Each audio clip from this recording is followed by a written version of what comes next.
یاد آ رہے ہیں کہ کس طرح سے میری وائف، ان کی والدہ ڈیتھ بیڈ پہ تھیں، اور کس طرح سے ہمیں ظلم کا نشانہ بنایا جا رہا تھا. اور پھر وہ لوگ، میڈیا کے بھی لوگ جس میں شامل تھے، وہ بہت مذاق اڑا رہے تھے کہ جی پتہ نہیں ہسپتال ان کا ہے، جی ان کی والدہ بیمار ہے یا نہیں ہے، ڈرامہ رچایا ہوا ہے، اور بالکل ٹھیک ٹھاک ہیں وہ، لیکن یہ صرف انہوں نے ایک ڈھونگ رچایا. تو میں نے اس لیے ایک جملہ کہا تھا پاکستان میں جب میں تھا، کہ یہ بتانے کے لیے کہ جی آپ کی بیوی بیمار ہے تو مرنا بھی پڑتا ہے. تو وہ اللہ تعالیٰ کو پیاری ہو گئی. اب وہ بتائیں مجھے کہ وہ جواب تو دیں نا قوم کو کہ انہوں نے یہ جملے جو کسے، وہ کیا ان کے سینے میں کوئی دل نہیں؟ میں پوچھنا چاہتا ہوں ان سے. اور پھر جس کرب میں مبتلا کیا پوری فیملی کو. اور پھر میں نے دیکھا، مجھے یہ بھی یاد آ رہا ہے کہ میں نے جب مجھے پتہ لگا کہ 6 تاریخ کو سزا سنائی جا رہی ہے جولائی کی، غالباً 6 تاریخ تھی، تو میں نے کہا کہ ابھی میری یہاں وائف بہت بیمار ہے، ابھی وہ بے ہوش ہیں، کومے میں ہیں، ہوش نہیں ہے. جب سے میں آیا ہوں مجھ سے بات بھی نہیں ہوئی ہے، سلام بھی نہیں ہوئی، اور تقریباً 1 مہینہ ہو گیا ہے. تو اگر نیب کے جو جج صاحب ہیں وہ فیصلہ 6 تاریخ کو نہ سنائیں، میں 1 ہفتے کے بعد پاکستان چلا جاؤں گا، تو جو بھی انہوں نے فیصلہ سنانا وہ میری موجودگی میں سنائیں. نہ جانے اس میں کون سا کوئی اتنا بڑا کوئی ان کو اعتراض تھا یا کتنا بڑا کوئی مسئلہ تھا کہ انہوں نے میری یہ بھی درخواست نہیں مانی. یعنی سزا سنانے کا فیصلہ 1 ہفتہ آگے بھی نہیں لے کر گئے. تو چونکہ آگے الیکشنز بھی آ رہے تھے، تو مقصد یہی تھا کہ الیکشن سے پہلے نواز شریف کا فیصلہ سنایا جائے، اور نواز شریف جو نا وہ فیصلہ سن کے ڈر کے پھر یہیں رہ جائے اور وہ پاکستان نہ آئے. میں جہاں تک ریڈ کرتا ہوں، میرا خیال ہے کہ غالباً یہی بات تھی. میں نے مریم کو کہا، میں نے کہا مریم سزا کا انہوں نے سنا دیے، مجھے 10 سال سنا دیے، تمہیں 7 سال سنا دیے، اب پاکستان چلیں گے. مریم کہنے لگی کہ میری والدہ تو بیمار ہیں اور ہوش بھی نہیں آئی، ڈاکٹرز بھی کہہ رہے ہیں کہ بہت تشویشناک حالت میں ہیں. تو میں نے کہا کہ کچھ قومی اب فرائض ہیں، ان کی بجاوری بھی بہت ضروری ہے. تو ہم اپنا جو ہے نا وہ بہت ایسی چیزیں ایسی ہوتی ہیں کہ پھر تاریخ میں اس کا جواب بعد میں نہیں دیا جا سکتا. تو چلتے ہیں، اللہ تعالیٰ سے دعا کرتے ہیں اللہ تعالیٰ ان کو صحت تندرستی عطا فرمائے.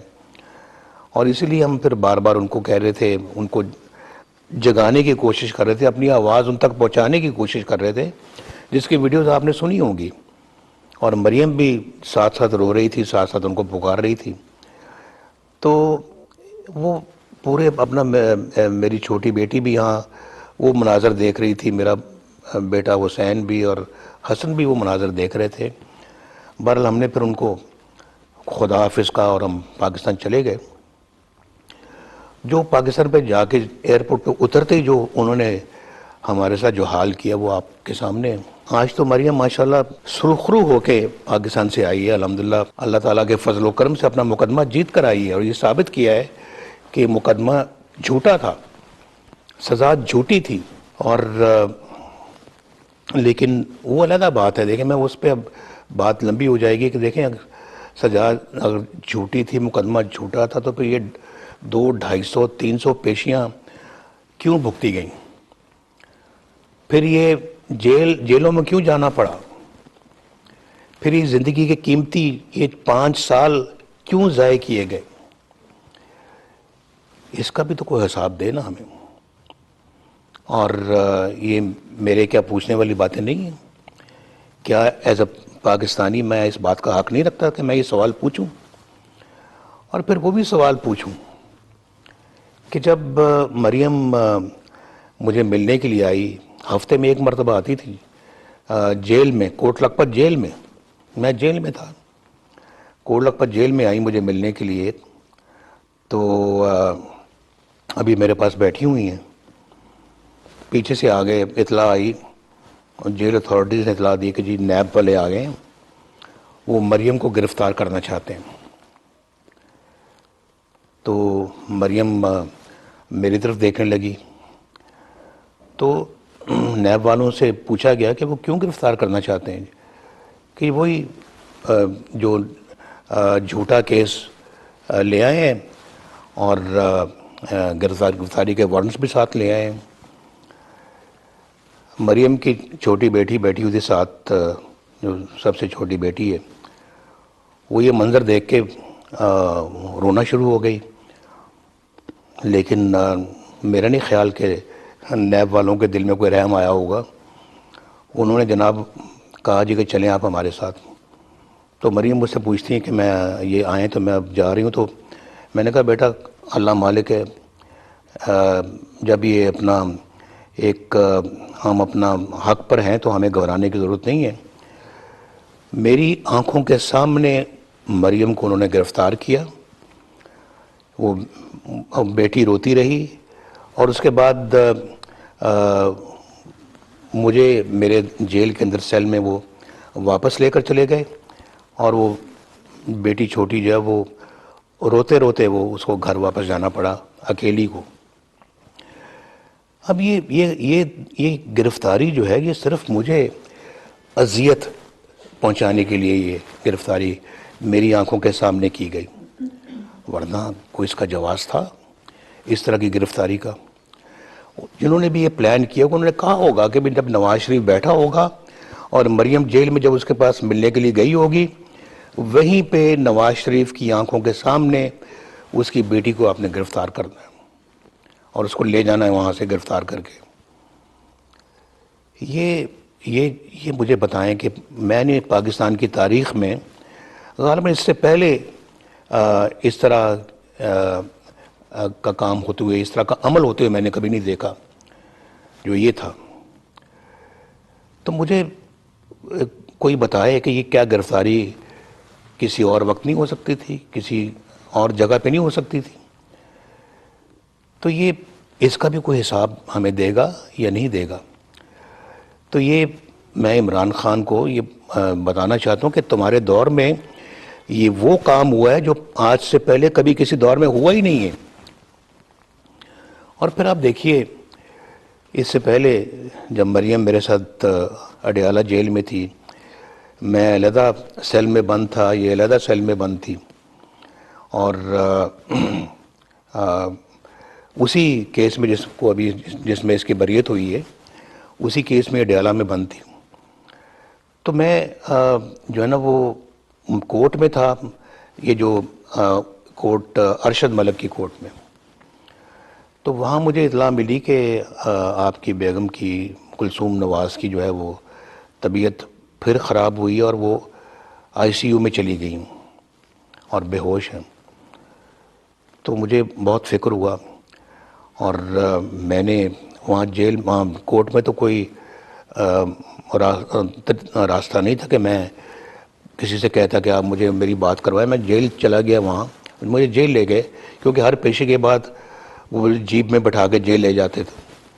تو وہاں پر میں گیا تو وہاں جو ہے وہ سپرڈنٹ جیل کے کمرے میں سیدھا گاڑی سے اتر کے گیا، تو میں نے کہا کہ میری بیوی کی طبیعت بہت خراب ہے، مجھے ابھی لندن سے میسج آیا ہے، تو آپ مجھے میری بات کروا دیں۔ تو میری شکل دیکھنا شروع ہو گئے، میں تو بات نہیں آپ کی کرا سکتا۔ میں نے کہا آپ کی ٹیبل پہ 2 موبائل فون پڑے ہیں، یہ 3 لینڈ لائنز پڑی ہوئی ہیں، تو آپ 1 سیکنڈ میں میری بات کرا سکتے ہیں، میرا ٹیلی فون بلائیں اور میرے سے بات کرا دیں، اس پہ آپ کو نہیں ہمیں تو جو ہے نا وہ اس کی اجازت نہیں ہے۔ میں نے کہا اس کی اجازت لینے کی آپ کو ضرورت کیا ہے؟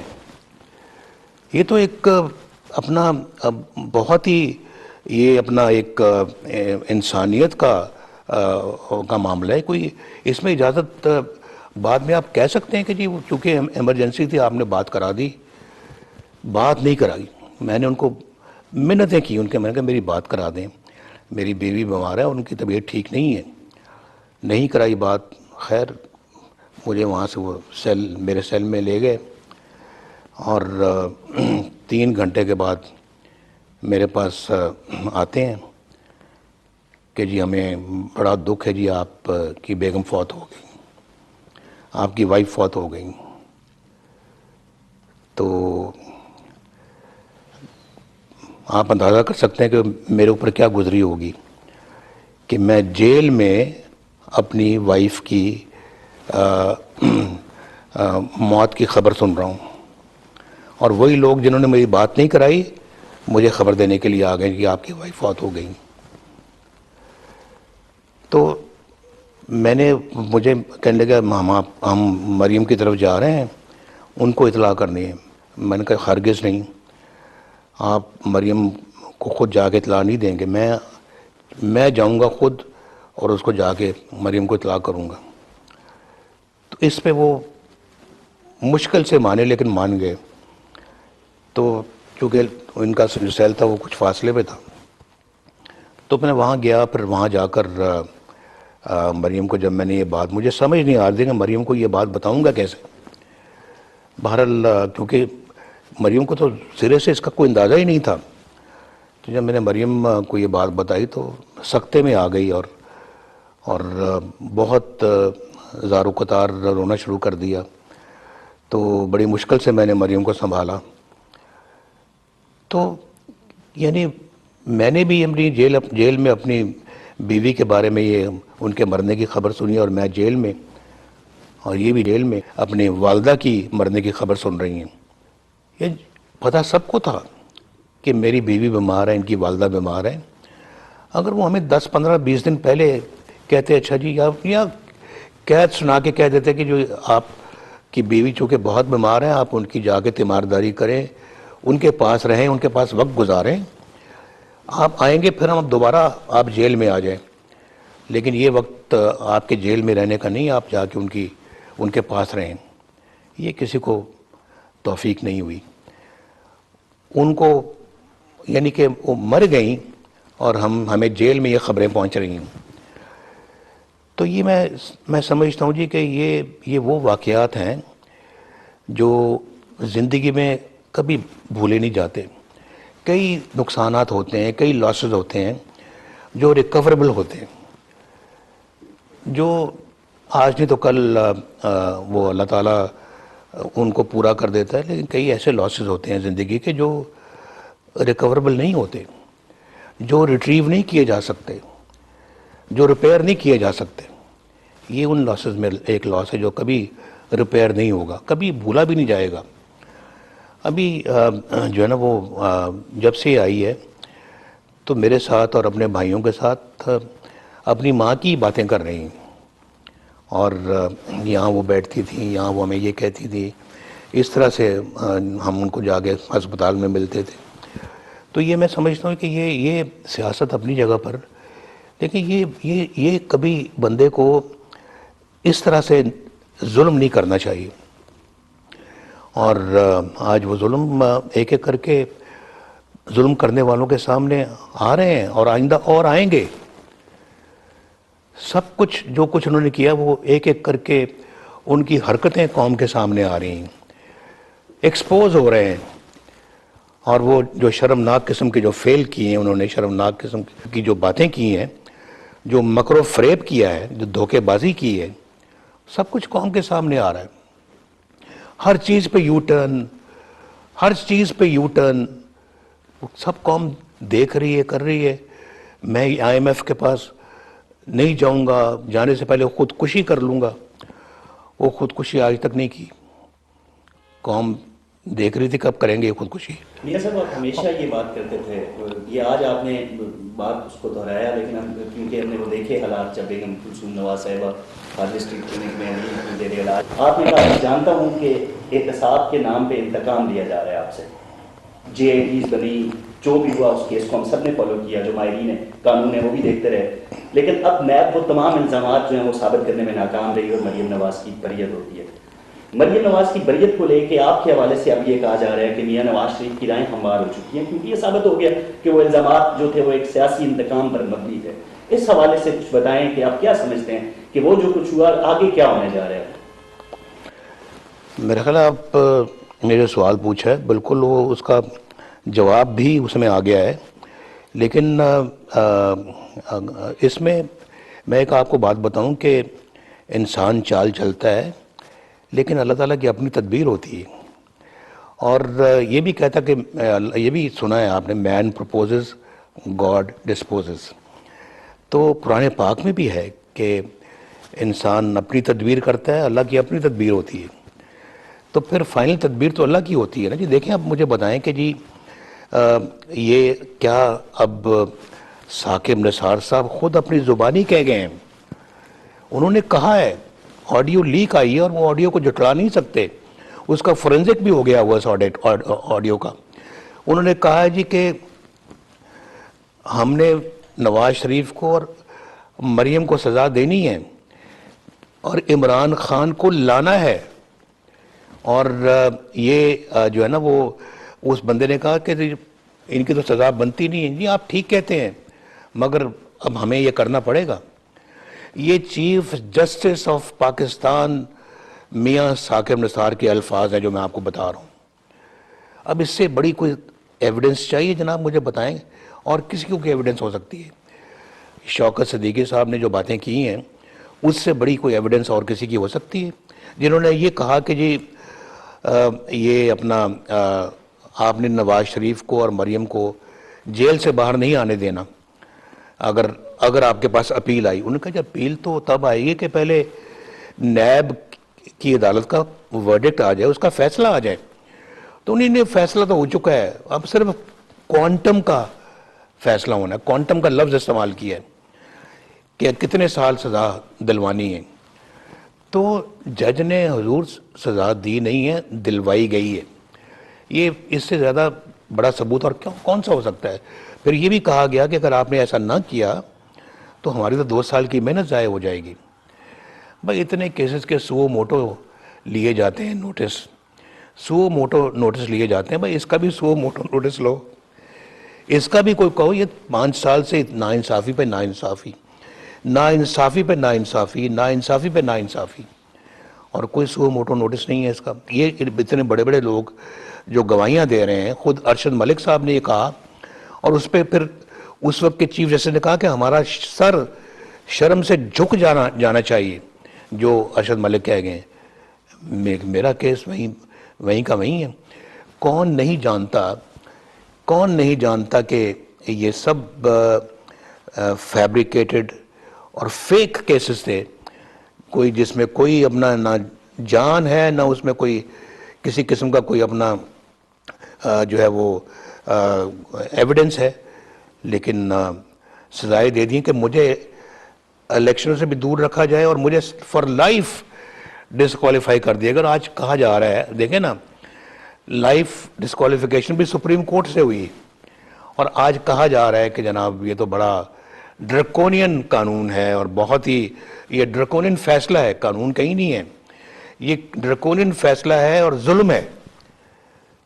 تو پھر اس کا ازالہ دیکھیں. یہ سب باتیں قوم تک پہنچنی چاہیے. میں تو یہ کبھی میں تو اپنا دکھڑا اور رونا لوگوں تک کبھی پہنچاتا بھی نہیں ہوں. اور میں تو سمجھتا ہوں جی کہ یہ مسلسل 5 سالوں سے یہ جو نا ظلم روا ہے, اور ہمارے ساتھ جو سلوک کیا جاتا رہا ہے, اس سے بڑا ظلم اور کیا ہو سکتا ہے. اور دیکھیں اس وقت پاکستان جو ہے میرے بھائی, پاکستان ترقی کر رہا تھا, ترقی کی شاہراہ پہ گامزن تھا. پاکستان دنیا کی ایک ایٹمی قوت تو بن چکا تھا, اب ایک معاشی قوت بننے جا رہا تھا. آپ مجھے بتائیں, ڈالر 100 روپے کا تھا جب میں پرائم منسٹر تھا. سبزی دال کی قیمتیں, گوشت کی قیمتیں اور عام روزمرہ کی استعمال کی چیزیں لوگوں کی پہنچ میں تھی بڑی آسانی کے ساتھ. بجلی ہم لے کے آئے اللہ کے فضل و کرم سے, لوڈ شیڈنگ کا خاتمہ کر دیا ہم نے. اور پاکستان جو ہے نا وہ موٹر ویز ہی موٹر ویز بن رہے ہیں. پاکستان کے اندر خوشحالی آ رہی ہے, لوگوں کو روزگار مل رہے ہیں, اور پھر ان بچوں کو ایک نیا مستقبل نظر آ رہا تھا ملک کے اندر کہ جی انشاءاللہ اب ہمیں بھی اچھا روزگار ملے گا. اور پاکستان کے اندر جو ہم نے یہ دہشت گردی کو ہم نے ختم کیا, پرامن ملک بنایا. لیکن آج ہم کہاں چلے گئے؟ $1 بلین کے لیے جا کے ہم دوسرے ملکوں سے جا بھیک مانگتے رہے. اب مجھے بتائیں کہ یہ کون سا غیرت مند ملک جو ہے وہ یہ برداشت کر سکتا ہے؟ میں تو ایک پاکستان کو, میں تو وہ خواب دیکھ رہا تھا کہ پاکستان اللہ کے فضل و کرم سے اس خطے میں بھی اور دنیا کے اندر بھی ایک معاشی طور پہ بھی ایک مضبوط ملک بنے گا. ہم نے دیکھیں, ہم نے ہماری خدمات ہر شعبے میں ہیں. حضور صرف اپنا جو ہے نا یہ زبانی کلامی میں باتیں نہیں کر رہا, ہم نے اپنا معاشی طور پہ بھی پاکستان کو مضبوط کیا, پاکستان کو دفاعی طور پہ بھی ہم نے مضبوط کیا. بلکہ آج الحمدللہ میں اس لفظ کو بڑے احتیاط سے منہ سے نکالتا ہوں کہ پاکستان ایک ایسی طاقت بن گیا کہ جس پہ کوئی دشمن حملہ کرنے کا تصور نہیں کر سکتی, ایٹمی پاور. اور اس وقت دیکھیں ہم نے دنیا کی آنکھوں میں آنکھیں ڈال کے بات کی, کسی کے پریشر میں ہم نہیں آئے. یہ جو کہتے ہیں جی کہ نو مور, یا کیا الفاظ کہتے ہیں, ایبسلیوٹلی ناٹ. کس بات پہ تم ایبسلیوٹلی ناٹ کہہ رہے ہو؟ تم نے کیا کیا ہے؟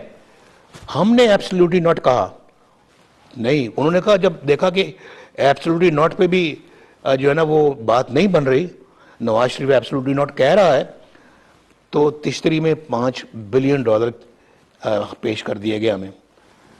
ہم نے کہا اس پہ بھی ایبسلیوٹلی ناٹ, ہمیں نہیں چاہیے. ہم اپنی غیرت کو بیچنے والی قوم نہیں ہے. میں اپنی غیرت پہ کوئی سودا کرنے کے لیے تیار نہیں ہوں. پاکستان کا اپنا ضمیر ہے, پاکستان کی اپنی غیرت ہے, اس پہ کوئی کمپرومائز نہیں ہوگا. ہم نے کر دیے. اور پاکستان کی کامیابی کی اور کیا میں آپ کو مثالیں دے سکتا ہوں کہ ڈپلومیٹک فرنٹ پہ پاکستان نے ماشاءاللہ کامیابیاں حاصل کیں, اقتصادی میدان میں کامیابیاں حاصل کیں. IMF کے ساتھ پروگرام ختم بھی ہم نے کیا اور سلام کیا, جی بس تھینک یو ویری مچ, ہم اب اپنے پاؤں پہ کھڑے ہو گئے ہیں. عمران خان نے پھر دوبارہ جو ہے نا ہمیں بیساکھیوں پہ کھڑا کر دیا. مجھے ذرا بتائیں آپ, ہمارے زمانے میں کوئی مہنگائی تھی؟ بالکل نہیں. کس زمانے میں ہوئی؟ عمران خان کے زمانے میں. روزمرہ کی سبزیاں مہنگی ہو گئیں, گھی مہنگا ہو گیا, بجلی مہنگی ہو گئی, گوشت مہنگا ہو گیا, ہر چیز مہنگی ہو گئی. اور اس کے بعد بجلی کی دوبارہ لوڈ شیڈنگ شروع ہو گئی عمران خان کے زمانے میں. ہم نے تو ختم کی تھی, اس نے دوبارہ شروع کر دیا آ کے. اور اس کے بعد جو ہے وہ تعلقات خراب کر دیے ہمارے ہمسایوں سے بھی, دوسرے ممالک سے بھی, اور اپنی قوم کو دھوکے دیتا رہا یہ کہہ کے کہ ایبسلیوٹلی ناٹ. اور میں سمجھتا ہوں کہ ہر میدان میں اللہ کے فضل و کرم سے پاکستان تیزی کے ساتھ آگے بڑھ رہا تھا. اور لوڈ شیڈنگ ہم نے ختم کی. دہشت گردی آپ دیکھیں, وہ زمانہ یاد کریں جب 70 لوگ لاہور جیسے شہر میں بموں سے مرتے تھے, اور پھر ہر ملک کے ہر کونے میں دہشت گردی ہو رہی تھی. ہم نے آ کے اس کو ختم کیا یا نہیں کیا؟ میں صرف سوال پوچھتا ہوں آپ سے, اس کا جواب مجھے چاہیے کہ ہاں ہے یا نہ ہے. ہر بندہ کہے گا ہاں. اللہ کے فضل سے پاکستان کی وہ خدمات کی ہیں جو کبھی الحمدللہ کبھی کسی نے کی ہی نہیں ہے. اور اس بندے نے آ کے سب کچھ بگاڑ دیا. ڈالر کو خود یہ لے کے گیا ہے, اور جا کے اس بندے نے 105 روپے سے شروع کر کے, کیونکہ جب میں تھا تو اس وقت ڈالر 103 روپے تھا. جب یہ مجھے نکال دیا سپریم کورٹ نے, اور وہ بھی نکالا مجھے اس لیے کہ میں نے اپنے بیٹے سے تنخواہ نہیں لی. اب مجھے بتائیں یہ کوئی یار وزیر اعظم کو نکالنے والی کوئی یہ وجہ ہے کہ بیٹے سے تنخواہ نہیں لی لہذا جاؤ, اور ساری زندگی کے لیے ڈسکوالیفائی, مسلم لیگ کی صدارت سے مجھے ہٹا دیا. یہ تو انتقام ہے، انتقام، یہ انتقام ہے میرے بھائی، یہ کوئی عدالتی فیصلہ نہیں ہے. اور مجھے سمجھ نہیں ہے کہ مجھ سے انتقام لیتے لیتے آج آپ نے پاکستان کا بٹھا بٹھا دیا، پاکستان کا بٹھا بٹھا دیا. یعنی مجھ سے تو انتقام لینا تھا لے لیتے، لیکن پاکستان سے آپ کو انتقام لینے کے لیے کس نے آپ کو یہ کہا؟ تو میں سمجھتا ہوں جی دیکھیں، ہر چیز مہنگی ہوئی ہے. عمران خان کے دور میں میرے دور تک عوام خوش تھے، مطمئن تھے، اور بجلی بھی ملتی تھی، گیس بھی ملتی تھی، روزمرہ کی چیزیں بھی ملتی تھی، روزگار بھی ملتا تھا، سکون بھی تھا، بچے بھی خوش تھے، بڑے بھی خوش تھے، سب لوگ جو ہے نا وہ مطمئن تھے. جی میاں صاحب، اسی پہ بات کو آگے بڑھاتے ہیں.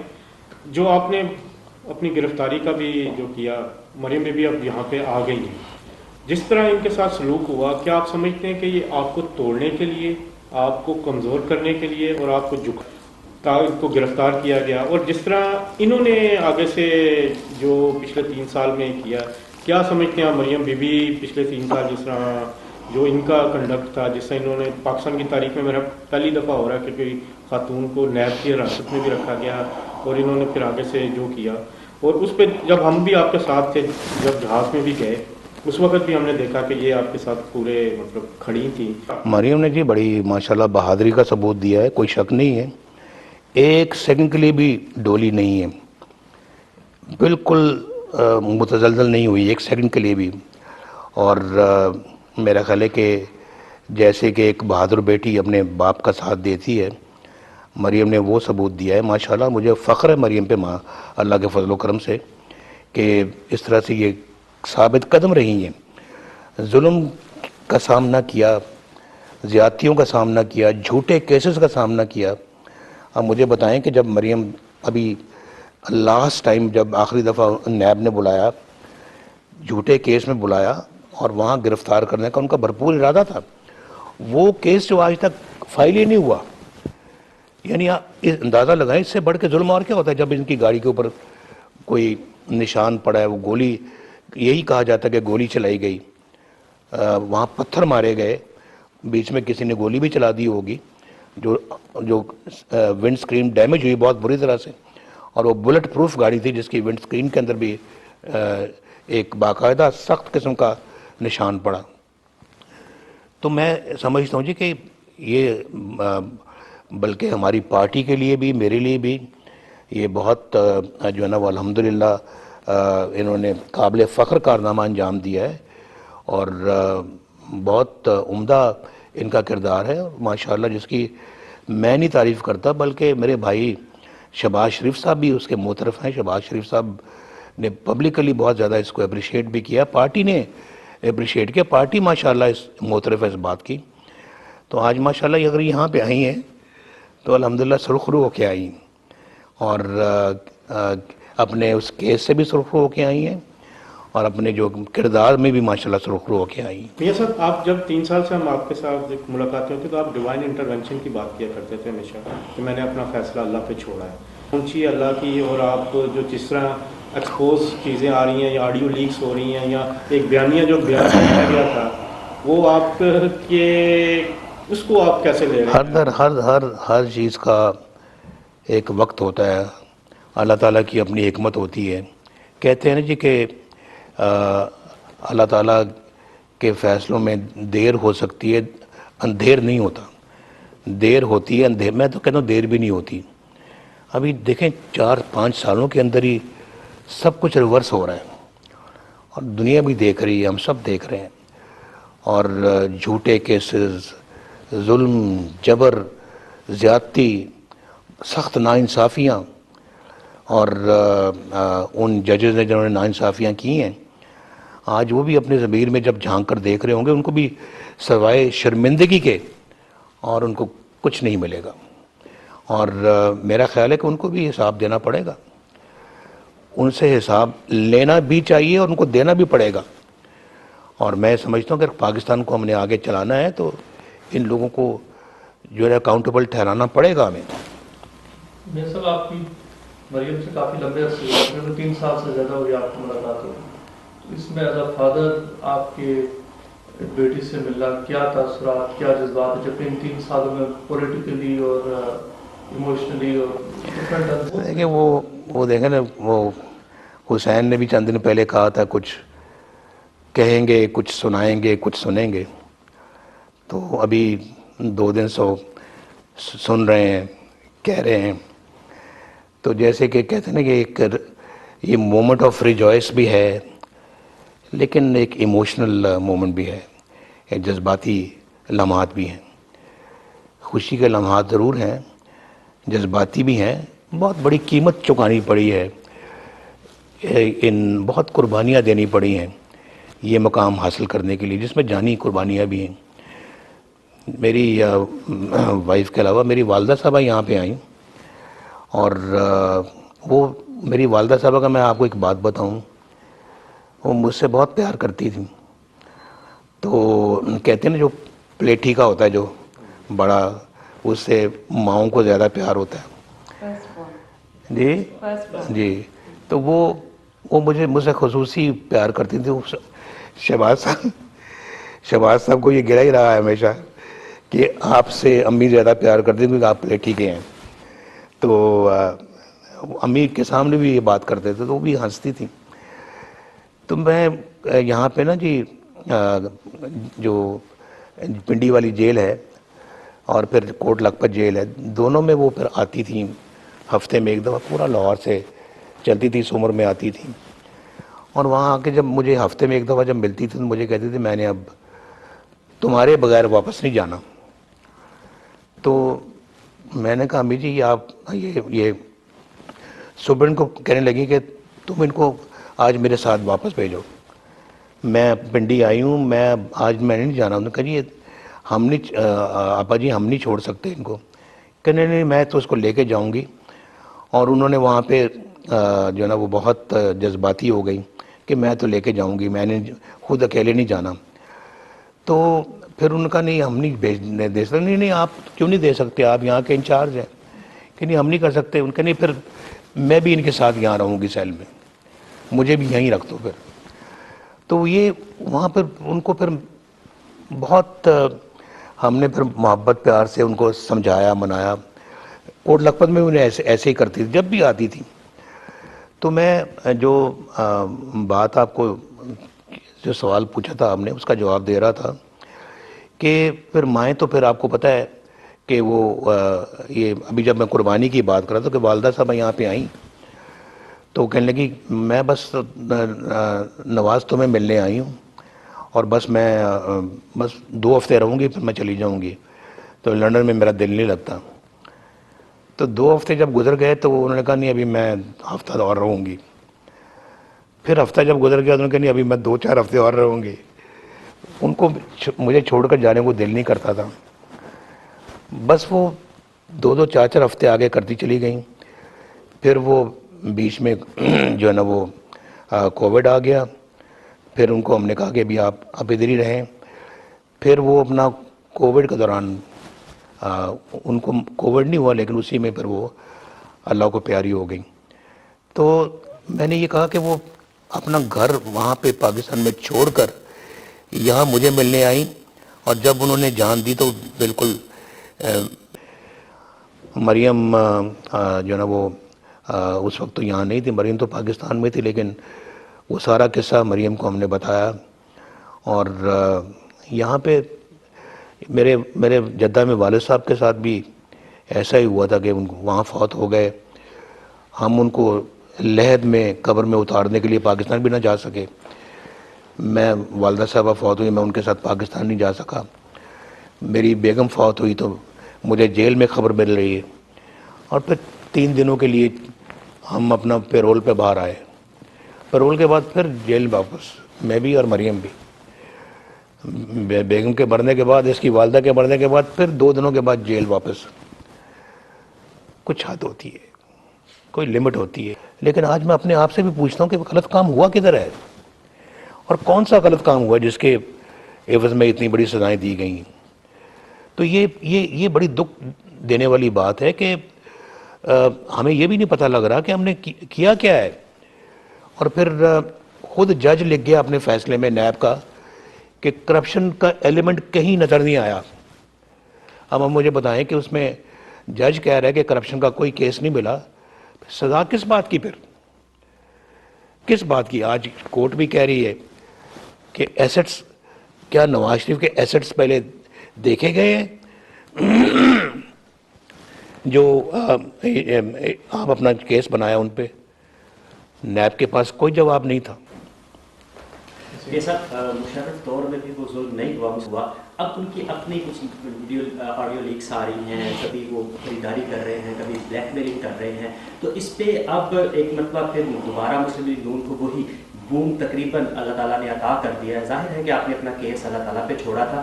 اب جن کی جو آڈیو لیکس آ رہی ہیں یا جو بلیک میلنگ لوگوں کو کر رہے ہیں, خریداری کر رہے ہیں, ان کے خلاف مسلم لیگ نون یا گورنمنٹ کوئی ایکشن لے گی یا پھر چھوڑ دیا جائے گا؟